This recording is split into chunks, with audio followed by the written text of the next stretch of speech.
Okay, so you've been describing that your stress level is quite overwhelming and that you feel as though you're failing. You certainly do have a lot on your plate, and I would assume this has been building up within you. Would you agree? Yeah, definitely. I've been experiencing a lot more stress since I've gone back to school. A lot more than I've experienced in the past couple of years before I came back. So it's kind of hit me a little bit harder than I expected. It's introduced all kinds of new kinds of stress. So the practicum brings its own challenges, and it's slowly built up. And I'm at a point where I feel like I needed to start coming in here more often. Right, that certainly is a lot to take on, and balancing is hard on its own. So, with additional layers, it can be overwhelming. So, tell me, how are you dealing with this? What changes do you notice in your life? I would probably say that I have a lot less energy. I feel like I'm maintaining like 50% brain power, emotional power, my social power, everything. I just feel like I'm not at my full potential. Uh, Work in schools starting to suffer. Both are kind of going downhill. Practicum, maybe that's not so great too. Uh, my girlfriend, things between me and her are pretty rocky. I just don't have the time to give her anymore, and I feel like that's starting to become an issue. Um, my friends are pretty much non-existent anymore. They just stopped texting me to hang out, so I think they might be gone. So that's just pretty much what's been going on. Wow. So, yeah, it's definitely a lot. And, socialization, your relationship, and your other peer relationships are important aspects of your lives. So, when you see all these changes, what feelings rise with you? If I had to pinpoint it, I'd probably say exhaustion. That's probably what I feel like the most, but I sort of feel like a lost cause too. Okay, okay. So, when you're feeling exhausted or feeling cause or hopeless, if you will, what are the thoughts that are going through your head? I started thinking about, is this really worth it? I look at the work and I look at the end result. I'm just saying, like, is this really worth it? Is this what I really want to do? And some days I don't know. I just Okay, maybe so want to can give you be up. more okay. So can you be more specific on exactly what you want to give up on? I would probably, if I had to just give up on something that would make my life easier, probably school. My grades aren't great and I'm late on some major assignments. It would probably be the easiest breakaway if I was to just stop school because the school would go away, then the practicum would go away. I'd have more time to spend with my girlfriend. I'd probably get my friends back. So, school. Okay. So school definitely seems to be your last straw in all of this stress. And you're kind of lost in these thoughts of giving up and you're feeling overwhelmed and just hopeless. What behaviors do you notice within yourself? I'd say I'm more irritable. I think I clench my teeth a lot. I think I just like a real. I feel like I'm real tense. So I'm arguing with my girlfriend a lot more. Okay, okay. So you're feeling a lot of irritability maybe, and you feel a lot of stress that is kind of manifesting into physical stress, and you're not engaging in activities or relationships that you typically would. Um, so would you agree that that's just kind of this what that's going on? Yeah, I Have would I summed agree. it up correctly for you? Okay. It sums it up. So, so we've identified thoughts, emotions, and behaviors that you're experiencing. Now I want to do kind of redo this through an activity called the ABCs of emotions. And then that will just help you to see more clearly how all of these behaviors and thoughts and emotions kind of interact together. Okay, is that okay with you? Yes, that's good. Okay, so we're going to begin with the letter A, which represents the activating event. So I would like you to describe a specific unpleasant event that relates to what you've been describing to me.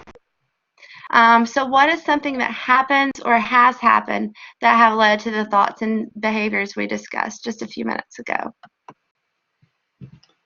I have to write too many papers, too many long papers. Okay, okay. So what are the consequences of writing these papers? Now, the consequences, we're going to skip the B and ABC. We're going to move on to the C. Um, and so when you have to write all these all of these papers, are you getting them in? Are you getting them turned in? I think I've always been a bit late so far. Every paper's been a little bit late. Okay. So when you think about writing these papers or you don't get them in, then what is the consequence that happens? I think I lose 10% each day of my grade. Okay. Okay. And so if you lost 10% throughout a couple of weeks, where does that leave you standing in regard to school? It puts me in the F, right where I'm at. Okay. So when you're turning in assignments late, or not getting them in, and then the consequence is you're failing. You're failing your classes. Is that what I'm understanding? Yeah, that's what's happening. Okay. So now I want to go back to the B in the activity, which represents our beliefs. And the B ties the activating event to the consequence, which would be failing out of school or just failing your classes. So, what are the beliefs or self talk? So, it's specifically about you that you experience in between the A and the B. I'd say my beliefs are probably telling me I should be spending time with my girlfriend because she's telling me I should. So my self-talk is just mirroring what she's saying to spend time with her. Okay. Okay. So, when when you hear her say this, and how does that impact your school? Like, what It you're ends up being a negative result. okay. So, how do you feel about yourself as far as do you think that you can spend time with her and be like still be able to do you think that I'm sorry, do you think that when you spend time with her that it's going to take away you're going to be late on more assignments? Sometimes, yeah. Sometimes I feel like if I spend time with her, I'll I won't leave myself enough time to write the paper. But then if I try Okay, to write the paper before I spend time with her, I'll have to deal with that side of it. right. So it's a struggle. It's you know it's like you're stretching yourself thin in both respects, and they're both priorities in your life, I'm Yeah. assuming. Um, so I'm going to ask you a question. I'm going to ask you how you measure up to this otherwise. Okay, you've come this far, and you're pretty close to graduation, right? Mhm. I take it you're just a semester away. And how long have you been in this relationship with your girlfriend? I think about 7 years. Okay, so 7 years, and that's a long time. And how has your relationship been thus far? Thus far has been successful, but we've had really no major hurdles up until Okay, this point. So so that's great. You guys, you've been in this long-term relationship, and you've been in school for a couple years now, And do you consider that you've been successful in managing both of those thus far before the Uh, semester? well, it doesn't really compare. Okay. Can you elaborate? I mean, I don't like to fail, so Okay. So you've done well thus far. And are you working? um, yeah, I'm working. Okay. So you've been in this relationship, you've been working, you've been in school, and you've been balancing that. And that is certainly a lot for one person to handle. Yeah, And so you're struggling with this you've all of a sudden come to this point where you're kind of stressing out and because your assignments are turned in late and you're failing some of your classes, but you're still trying to balance your relationship, which is quite important to you. yeah. So, but what you're telling me is that you have balanced it thus far. And have you ever experienced challenges in your life before? Sometimes. I mean, I can't really pinpoint one. I mean, high school is hard, but Okay. you never, you know what I mean? Right, but maybe you're so successful that you don't really see many things as a hurdle.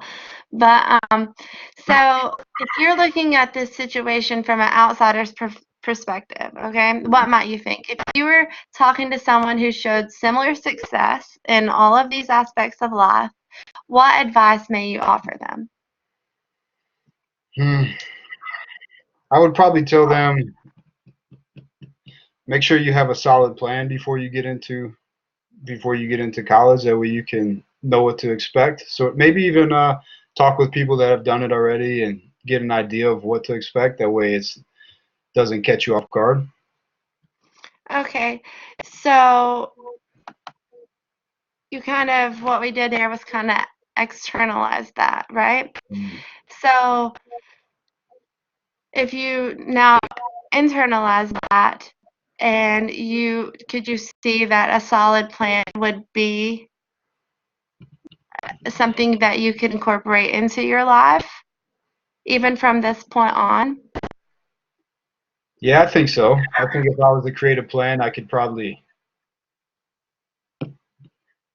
try to you know change the way I'm thinking about things. Right.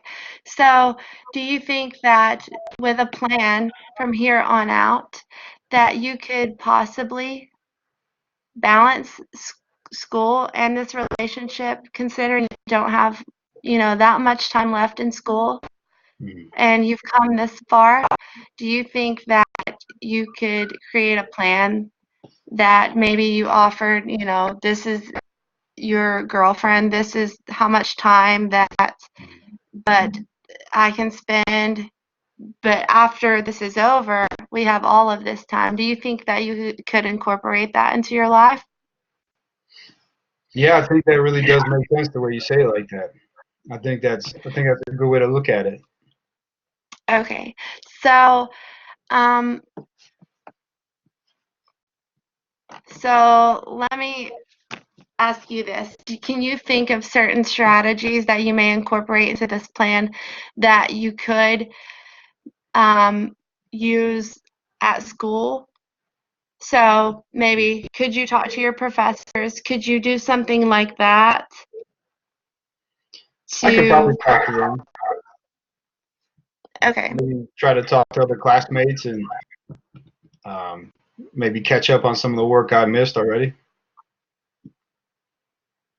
So that sounds great. Um, Sometimes when we're so stressed out, we kind of form what we call irrational beliefs because our focus becomes so narrow at that time.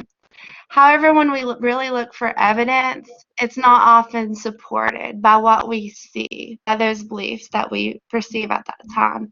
So I really want to encourage you to consider this when you're stressed out and kind of sometimes externalize it. What would I tell another person? Or look at myself at these times that I've been successful and all that I've been balancing.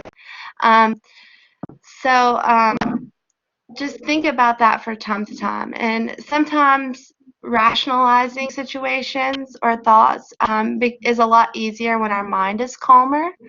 So I want to spend the last bit of this session doing some mindfulness training. This is a tool that basically helps calm and align the body and mind. And you can use this when you're feeling intense stress that sometimes does fog your vision. Does that sound okay to you? Yes, it does. Okay, so I want to begin by having you scoot up from the back of your chair and place both feet on the floor. Sit tall and pull the crown of your head toward the ceiling and remain relaxed. Rest your arms and shoulders on your thighs and gaze down. So your face and your jaw are relaxed and you're breathing in and out of both your mouth and nose. Notice how I create this posture and the breath.